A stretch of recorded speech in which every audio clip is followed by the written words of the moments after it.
Well, by now we have all heard of colleges and universities beginning their academic years either on campus or remotely.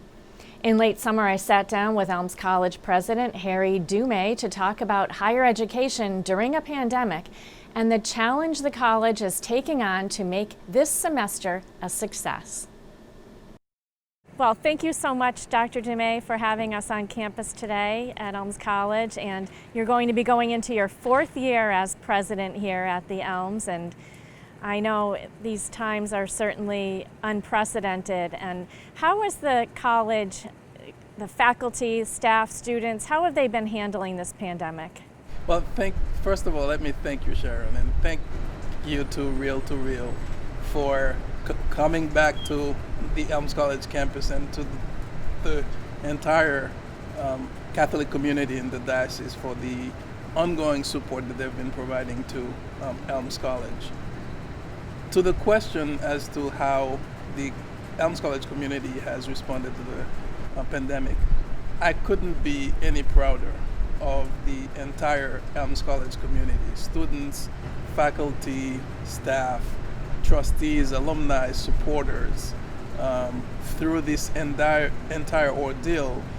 President Dumay recalled when the pandemic hit, safety measures were put in place and the entire Elms College community went remote on March 23rd. Courses went online and students were sent home. The college community, however, adapted and adjusted quickly. The faculty had to convert 654 sessions from a face-to-face modality to a distance modality. Students learned via Zoom and through assignments that were given. Faculty and staff remained focused, and students' learning continued, completing the spring semester. Since then, we've been getting ready for now. We've been getting ready for the fall semester. And again, the same sense of focus on the students, the same sense of safety, and the same sense of continuing to make sure that we work together to advance the student learning and the mission of the college. During the last 2 weeks of August, small incremental waves of students moved into on-campus housing. Plans for the fall semester involve students living on campus in a de-densified manner, with most occupying single rooms. And Dr. Dumay says classrooms will look different as well. Learning will happen in a hybrid fashion because we can't have all the students in class at the same time so that we can have appropriate social distancing. Students will take turn being in the classroom and following class remotely.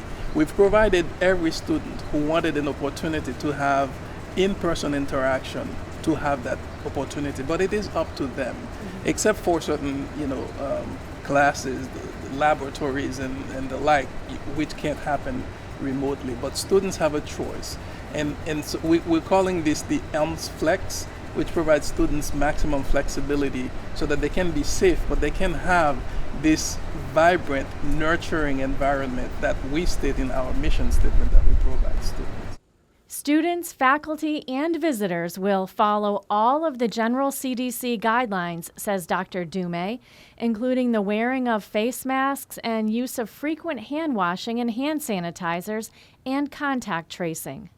With regards to testing, contact tracing, and isolation, those elements that we've heard Dr. Fauci talk about since the beginning of the pandemic. We have a testing program in place. We've been lucky to be able to partner with the Broad Institute through the Association of Independent Colleges and Universities of Massachusetts so that we can establish both a pre-entry testing and a surveillance testing for all of our campus community. The students who will be in the residence hall will be tested upon entry, so that will be the prerequisite before you have your key to go into your residence. We will have a testing on site, and then we will get the results within 24 hours so that we know that students are safe, that they can mingle with the community. In the meantime, they will quarantine in their room.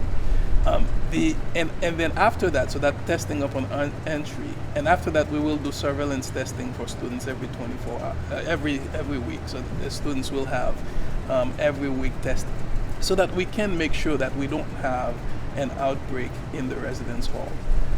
Even in the midst of this pandemic, Dr. Dumay, You must be very proud of the students and the programs that you have here at the Elms for them to be engaged in. We're launching this fall a Center for Ethics, Religion, and Culture. This is one of the key core mission of Elms College, to prepare ethical leaders for the diocese, for the region. And the Center for Ethics, Religion, and Culture will be at the core of this effort to infuse ethics throughout the curriculum and to have programs for the students as well as the general community that puts an emphasis on ethics and on matters that are very important for our current culture. So very exciting number of things happening despite the moment that we're in. We haven't stopped, and we're going to continue really even as we function in different ways. Finally, the Elms president says the college will always remember the Sisters of St. Joseph who founded Elms College. They created the college through difficult times. They used very little in terms of means and resources to make this wonderful institution that we have 9 decades later. But they used scarcity and difficulty to really fuel their creativity so that we can have this institution and the mission that we have inherited. And that's fueling our motivation every day for us to continue to follow in their footsteps and to pursue the legacy and continue the mission of Elms College.